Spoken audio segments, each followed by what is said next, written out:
పితా పుత్ర పవిత్రాత్మ నామమున ఆమెన్. ప్రభునందు మిక్కిలి ప్రియ సహోదరి సహోదరులారా, ఈ వాక్య పరిచర్యకి మిమ్మందరినీ ప్రేమతో ఆహ్వానిస్తూ ఉన్నాను. మత్తయి శుభవార్త 19వ అధ్యాయము 35వ వచనము.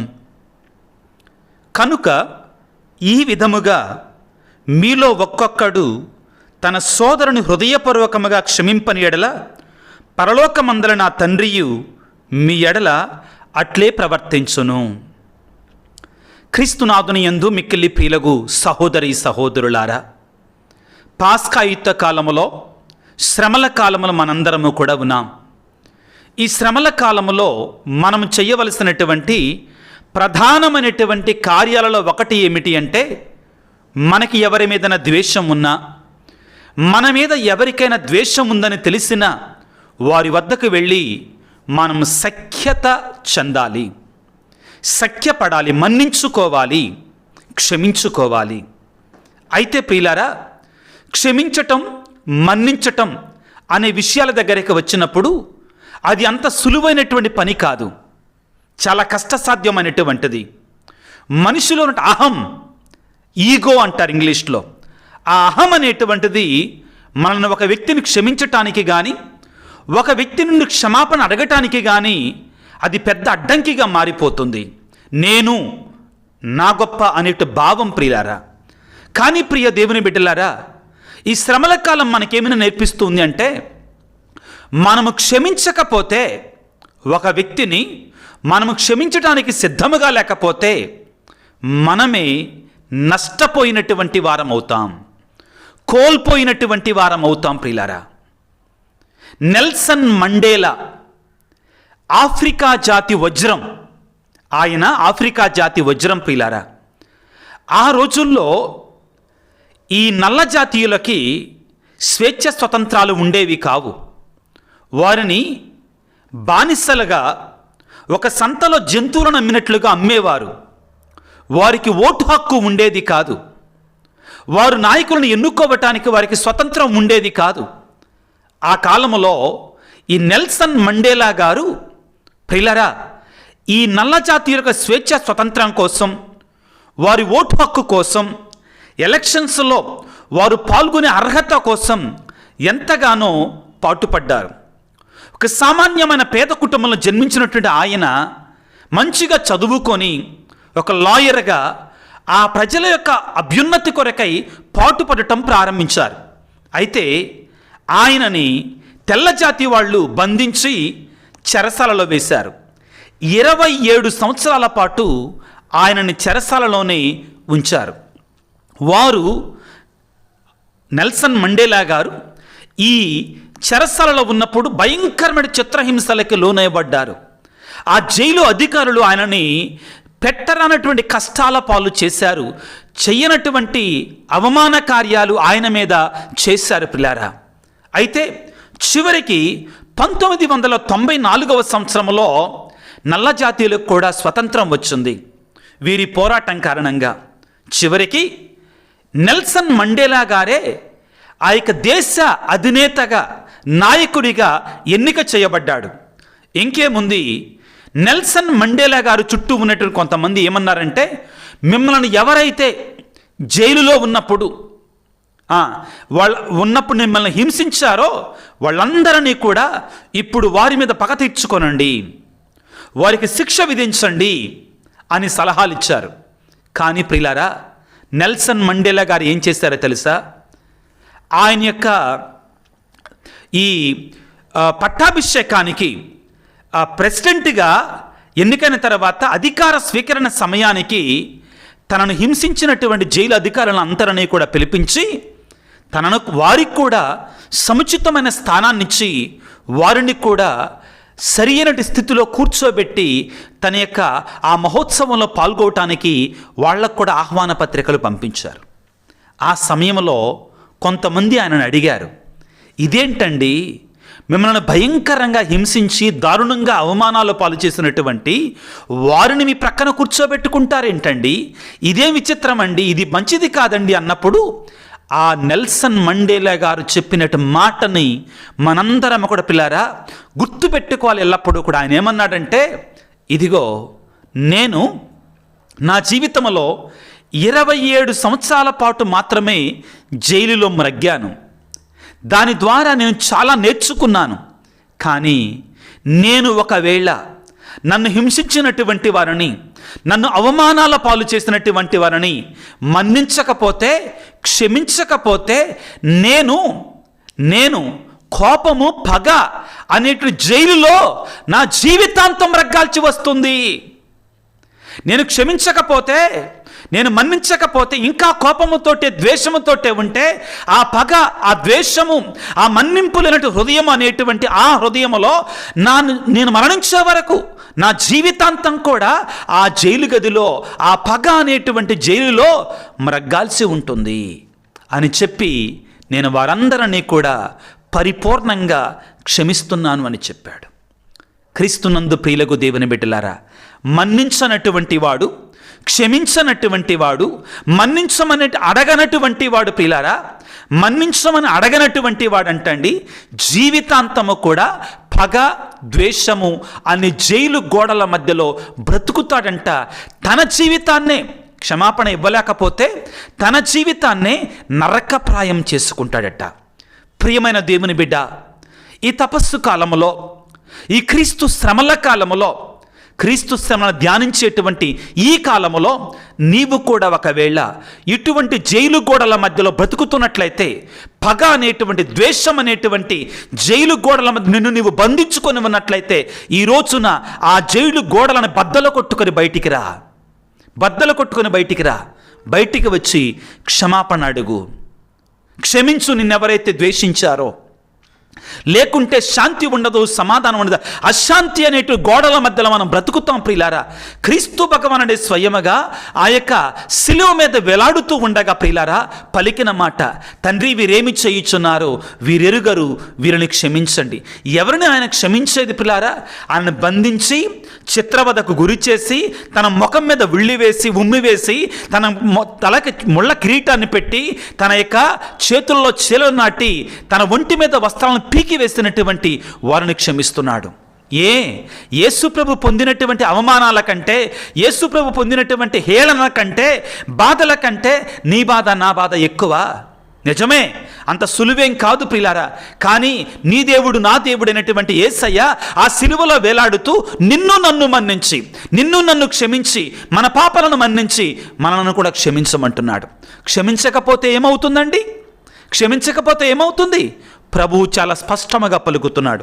ఏమని? మత్తయి శుభవార్త 18వ అధ్యాయము 35వ వచనములో, ఈ విధముగా మీలో ఒక్కొక్కడు తన సోదరుని హృదయపూర్వకముగా క్షమింపని ఎడల పరలోకమందల నా తండ్రియు మీ ఎడల అట్లే ప్రవర్తిస్తాడు.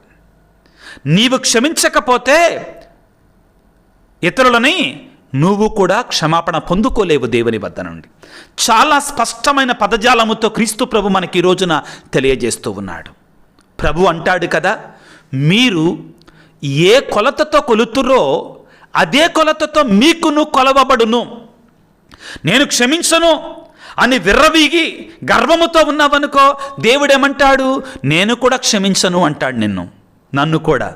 అప్పుడేమవుతుంది? మన బ్రతుకులు ఎక్కడ తేలతాయి? నిత్య నరకాగ్నిలో ప్రియులకు దేవుని బిడ్డలారా, నిత్య నరకాగ్నిలో మనందరం కూడా మాడవలసి ఉంటుందండి. పేతురు గారు యేసు ప్రభు దగ్గరికి వచ్చి, అయ్యా నా సహోదరుడు నా ఎడల తప్పు చేస్తే నేను ఎన్ని పర్యాలు క్షమించాలి? 7 సార్లా అనుకున్నాడు. నేను 7 సార్లు అంటున్నా కదా క్షమించటం గురించి, ఇంకేముంది, దేవుడు నన్ను మెచ్చుకుంటాడు అనుకున్నాడు పిల్లారా. కానీ ప్రభు ఏమన్నాడో తెలుసా? మత్తయి శుభవార్త 18వ అధ్యాయము 22వ వచనములో, అందుకు యేసు పేతురుతో 7 కాదు 770 పర్యాయములు, అంటే 7 ఏళ్ళు 49 సార్లు, 490 సార్లు అన్నమాట. అది కాదండి ఆయన చెప్పింది. అనంతంగా క్షమించగలగాలి, అనంతంగా మన్నించగలగాలి. ప్రియులకు దేవుని బిడ్డలారా, ఈ క్షమాపణ లేకపోవటం వలన మన కుటుంబాలు కూలిపోతున్నాయి, ప్రేమ లేనటువంటి కుటుంబాలుగా మారిపోతున్నాయి. క్షమించటం, మన్నించటం అనేటిది ఎక్కడికో వెళ్ళిపోబాకండి. నీ ఇంటిలో ఉన్న నీ భర్తను క్షమించటంతో ప్రారంభించు, నీ భార్యను క్షమించటంతో ప్రారంభించు. మానవ సహజం ప్రియులారా, మానవ నైజం ప్రియులారా, ఇట్ ఈస్ హ్యూమన్ టు ఎర్ర్. తప్పులు చేస్తామండి. చెయ్యనటువంటి వాడు దేవుడే, చెయ్యనటువంటి వాడు దేవుడే. నా భార్య తప్పు చేసింది, నా భర్త తప్పు చేశాడు అంటే తెగిపోతుందండి, తెగిపోతుందండి. ఒక్క దేవుడు మాత్రమే తప్పు చేయడండి. మానవులం ప్రియులారా, క్షమించుకుందాం, మన్నించుకుందాం. అవును, మనస్ఫూర్తిగా చెప్తున్నా, నీ భార్య నీకు తెలియకుండా తెలియనట్టు ఘోర పాపమే చేసింది అనుకుందాం, పొరపాటున చేసింది అనుకుందాం. ఒక్క అవకాశాన్ని ఇచ్చి చూడు. అవును ప్రియులారా, ఒక్క అవకాశాన్ని ఇచ్చి చూడు. నీ భర్త నీకు తెలియకుండా ఒక్క పొరపాటు చేశాడు అనుకుందాం, తెలియక పొరపాటున జరిగింది అనుకుందాం. ఒక్క అవకాశాన్ని ఇచ్చి చూడు. ప్రియులారా, నీ స్నేహితులు, నీ బంధువులు, ప్రియులారా, మనం ఎలాగా జీవిస్తున్నామంటే అంగట్లో అన్నీ ఉన్నా కానీ అన్నుళ్ళొట్లు శనినట్లుగా జీవిస్తున్నాం. బంధువులు ఉన్నారు, రక్త సంబంధికులు ఉన్నారు, ఎంతోమంది తిరుగుతున్నారు మన చుట్టూ కూడా. కానీ ఏం చేస్తున్నామండి మనం? ఒక్కళ్ళతోటి కూడా శాంతి లేదు, సమాధానం లేదు. ఇంట్లోనేమో భార్యాభర్తల మధ్యలో సఖ్యత లేదు, పిల్లలతో సఖ్యత లేదు, వీధిలోనేమో ఇరుగు పొరుగు వారితో సఖ్యత లేదు, ఆఫీసులో ప్రియులారా తోటి పనివారితో సఖ్యత లేదు. ఇలా మనం ఒంటరి బ్రతుకులు బ్రతుకుతున్నామండి. ఒక్కడుగు కిందికి తగ్గితే ఏమైంది? ప్రభు అంటున్నాడు, పిల్లారా, క్షమించు, క్షమించబడు. వదిలే, విడిచిపెడదాం. అవును ప్రియులారా, ఇది మనం అనుకోమాకండి, నేను క్షమించటం వలన నేను ఎవరికో మేలు చేస్తున్నా, నేను గొప్పవాడిని. నో, క్షమించటం వలన నేను నాకు మేలు చేసుకుంటున్నా, నేను మొదటిగా నాకు మేలు చేసుకుంటున్నా. ఏమిటి? ఈ కోపము, పగ అనేటువంటి ఈ జైలు గది నుండి, చెరసాల నుంచి నన్ను నేను విముక్తి గావించుకుంటున్నాను. అబ్రహాం లింకన్ గారు ఏమంటారో తెలుసా? నీవు ఒకవేళ ఎవరి మీదైనా ద్వేషంతో ఉంటే, పగతోటి ఉంటే, నీవు అనవసరంగా ఆ వ్యక్తికి నీ హృదయంలో అనవసరంగా అండి నీ హృదయంలో చోటిచ్చి బాధపడుతున్నావు నువ్వే. మళ్ళీ అతని గురించి, మళ్ళీ ఆవిడ గురించి, ఎవరినైతే క్షమించలేదో వాళ్ళ గురించి ఆలోచించి 7 కాదు 70 సార్లు. ప్రియులారా, తపస్సు కాలం క్షమాపణా కాలం. తపస్సు కాలం ప్రియులారా గుర్తుపెట్టుకుందా, సఖ్యతా కాలము, మన్నించేటువంటి కాలము. ప్రభు నిన్ను నన్ను మన్నించి నీ కొరకే నా కొరకే సిలువలో ప్రాణాన్ని త్యాగం చేశాడు కదా. ఆయన కళ్ళి చూసి ఒకవేళ ఆయన నీ ఎదురుగా నిలబడి, నా ఎదురుగా నిలబడి నా తప్పులను ఎత్తి చూపిస్తే మనం అసలు బ్రతకలేస్తామా? మనం నోరెత్తగలుగుతామా? అంటాం కదా, వాడు ఆ తప్పు చేశాడు, నేను ఎందుకు క్షమించాలి అంటలేదా మనం? ఆవిడ ఆ తప్పు చేసింది. ప్రియులారా, ప్రయోజనం లేదు ప్రియులారా. సంతోషంగా ఉండాలనుకుంటే క్షమించండి, మన్నించుదాం ప్రియులారా, మన్నించుకుందాం ప్రియులకు దేవుని బిడ్డలారా. ప్రభు అంటున్నాడు మత్తయి శుభవార్త 5వ అధ్యాయము 23-24 వచనాలలో ప్రియులారా ఏమంటున్నాడు? కనుక బలిపీఠ సన్నిధికి నీ కానుకను తెచ్చినప్పుడు నీ సోదరునికి నీపై మనస్పర్ధ ఉన్నట్లు స్ఫురించినచో, నీ కాదు నీ సోదరునికే నీ మీద ఏదైనా మనస్పర్ధ ఉందనుకుందాం, వెంటనే ఆ కానుకను పీఠము చెంత విడిచిపెట్టి పోయి నీ సోదరునితో సఖ్యపడి తిరిగి వచ్చి నీ కానుక చెల్లింపము. అప్పుడు నీ కానుక దేవునికి అంగీకారయుతమగుతుంది. నీ ప్రార్థన అంగీకారపడదో, నీ ప్రార్థన అంగీకరించబడదో, నీ కానుక అంగీకరించబడదు దేవుని సన్నిధిలో క్షమాపణ లేకపోతే, మన్నింపు లేకపోతే. మన్నింపు లేకుండా, క్షమాపణ లేకుండా ఎన్ని ఉపవాసాలు ఉన్నా కానీ, ఎన్ని దాన ధర్మాలు చేసినా కానీ, ఎన్ని ప్రార్థనలు చేసినా కానీ అన్నీ కూడా బూడిదలో పోస్తున్న పన్నీరు అయిపోతాయి. పిల్లలు జాగ్రత్తగా ఉందాం, జాగ్రత్త పడదాం. వృధా అయిపోతుంది నీ ప్రార్థన, దేవుని సన్నిధికి వెళ్ళదు. మత్తయి శుభవార్త 6వ అధ్యాయం 14వ వచనంలో ప్రియులారా ప్రభు పరలోక ప్రార్థనలు ఏమంటున్నాడు? పరులు చేసిన దోషములను మీరు క్షమించిన ఎడల పరలోకమందున్న తండ్రి, మీ తండ్రి మీ దోషములను క్షమించును. పరులు చేసిన తప్పులను మీరు క్షమింపని ఎడల మీ తండ్రి మీ తప్పులను క్షమింపడు. చాలా స్పష్టంగా, చాలా clearly, very clearly Jesus is talking to you and to me. If you forgive, you will be forgiven. If you are not ready to forgive, God will also not forgive you. దేవుని యొక్క క్షమ లేకుండా బ్రతకొద్దు ప్రియులారా. మనల్ని చేయమనేది ఏది? ఆ చిన్న తప్పును క్షమించంటున్నాడు. మన ఘోర పాపాలు మన్నిస్తానంటున్నాడు. దేవుని వేడుకుందాం. శ్రమల కాలంలో ఆ ప్రభు యొక్క సిలువ వంక చూసి, దేవా నాకు ఆ శక్తినివయ్యా. శక్తి సరిపోవట్లేదా? ప్రార్థన చేయి. దేవా నాకు ఆ శక్తినివయ్యా. మాటలు మాత్రమే కాదు ప్రియులారా, చేతలు చేసి చూపించాడు యేసు ప్రభు. మత్తయి శుభవార్త 5వ అధ్యాయములో ప్రభు అంటున్నాడు ప్రియులకు దేవుని బిడ్డలారా, 44వ వచనములో, నేను ఇప్పుడు మీతో చెప్పున్నదేమనగా, మీ శత్రువులను ప్రేమింపుడు, మేము హింసించు వారి కొరకే ప్రార్థింపుడు. యేసు ప్రభు సిలువలో ఉండగా హింసించే వారి కొరకు కాదు, చంపే వారి కొరకే ప్రార్థన చేశాడు. ఆయనకంటే గొప్పవారము కాదు, ఆయనకంటే ఎక్కువ శ్రమలు పొందట్లా మనం. క్షమించుదాం ప్రియులారా. ప్రపంచంలో గొప్పవారంతా కూడా క్షమించే మంచి గుణాన్ని కలిగి ఉన్నటువంటి వారే. క్షమించేవాడు గొప్పవాడు పిల్లారా. క్షమించలేనటువంటి వాడు పిరికివారు మాత్రమే పిల్లారా. నీవు ఏ విధంగా ఉండాలనుకుంటున్నా ఈ రోజున ప్రారంభించుకో. నీ గృహముతో ప్రారంభించుకో. ఒకవేళ నీ ఇంట్లో అన్నదమ్ముల మధ్యలో సఖ్యత లేదా, వెళ్ళు ప్రియులారా, వెళ్ళండి దయచేసి ప్రియులారా.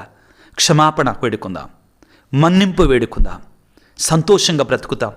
ఎంత ఊరటో తెలుసా, ఎంత సంతోషం వస్తుందో తెలుసా ఆ క్షమాపణ ఒక్కసారి పలికిన తర్వాత, ఒక్కసారి మన్నించుకున్న తర్వాత.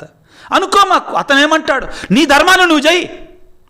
అతను క్షమించకపోతే, అతను మాట్లాడకపోతే ప్రయత్నం చేయి. అప్పుడు దేవుడికి విడిచిపెట్టు, ఆయన చూసుకుంటాడు. పగ నాది అంటున్నాడు. నీకెవరన్నా ద్వేషం చేశాడా, అన్యాయం చేశారా, నీకెవరన్నా దుర్మార్గం చేశారా? దేవుడు ఏమంటున్నాడు, పగ నాది, నేను తీర్చుకుంటా, డోంట్ వరీ, నువ్వు క్షమించేసాయి, నేను తీసుకుంటా. అట్టనేసి మనలా ఆ దేవుడు శిక్షించాలి, నేను మాత్రం క్షమించినట్టు యాక్టింగ్ చేస్తా, అది కాదండి ఉద్దేశం. దయచేసి అర్థం చేసుకోండి. మనఃపూర్వకంగా క్షమించుకుందాం, మనసు నిండా సంతోషాన్ని పెట్టుకుందాం, తలలు వంచి ప్రార్థన చేసుకుందాం. సర్వశక్తిమంతుడా, సర్వోన్నతుడా, ప్రేమమయుడా, గొప్ప వాక్యాన్ని మాకు బోధించావయ్యా. మా అందరిలో ఎవరి మీద ఒకరి మీద తెలియనటువంటి మనస్పర్ధ, ద్వేషం, పగలున్నాయి ప్రభువా. మాకు శక్తినివ్వయ్యా. మా శక్తి చాలటల్లా మన్నించటానికి. కొన్ని సందర్భాలలో ప్రియులారా, మనలో ఘోరమైనటువంటి బాధలు పొందినటువంటి, హింసించబడినటువంటి వారు నా వల్ల కాటల్లా క్షమించటం ఎలాగా అనుకుంటాం. పరిశుద్ధాత్మదేవ, అటువంటి బిడ్డల మీదకి ఏం చేస్తారండి?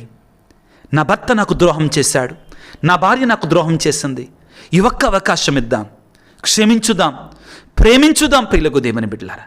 తండ్రి నాయన ప్రభువ, మాకు ఆ శక్తినివ్వండి, మాకు ఆ వరాన్నివ్వండి ప్రభువ. మాకు నీ పరిశుద్ధాత్మ వరాన్నిచ్చి క్షమించే వారముగా, మన్నించే వారంగా మమ్మల్ని దీవించండి నాయన. నీ పరిశుద్ధాత్మ శక్తితో మమ్మల్ని నింపండి నా తండ్రి. ఈ యొక్క శ్రమల కాలములో, ఈ క్షమాకాలములో, ఈ పాస్కాయుత కాలంలో మేమందరము కూడా ఒకరిని ఒకరు క్షమించుకొని నీ దీవెన పొందులని మమ్మల్ని దీవించండి తండ్రి. ఈనాడు ప్రేమతో, ఆశతో ఈ వాక్య పరిచర్యలో పాల్గొంటున్నటువంటి నీ బిడ్డలందరినీ కూడా దీవించండి ప్రభు, ఆశీర్వదించండి ప్రభువా. వారి ఉద్దేశాలను, వారి తలంపులను దీవించండి నాయన. ప్రత్యేకమైన రీతిలో ప్రభువా, అనారోగ్యంతో బాధపడుతున్న బిడ్డల కొరకే ప్రార్థిస్తున్నాను. కుటుంబాల మధ్యలో సఖ్యత లేనటువంటి వారి కొరకే ప్రార్థన చేస్తున్నాం. బిడ్డల గురించి ప్రార్థన చేయమన్నటువంటి వారి కొరకే ప్రార్థన చేస్తున్నాం. ప్రత్యేకమైన రీతిలో ప్రభువా, వివిధ రకాల వేదనలలో, సాతాను బంధకాలలో ఉన్నటువంటి వారికి విమోచన దయచేయండి ప్రభుగా. ఈ వీడియో కింద ఎవరైతే మెసేజ్లు పెట్టి మా కొరకే ప్రార్థన చేయండి స్వామి అని అడుగుతున్నారు, వారందరినీ కూడా దీవించమని, ఆశీర్వదించమని మా ప్రభు అయిన క్రీస్తు ద్వారా వేడుకొనుచున్నాము తండ్రి. ఆమెన్. ప్రభువు మీతో ఉందరుగాక, మీ ఆత్మతో ఉందరుగాక. సర్వశక్తి గల సర్వేశ్వరుడు పిత, పుత్ర, పవిత్రాత్మ మిమ్ము మీ కుటుంబాలను చల్లగా దీవించి ఆశీర్వదించి కాపాడుదురుగాక. God bless you. దేవుడు మిమ్ము దీవించుగాక. ఆమెన్.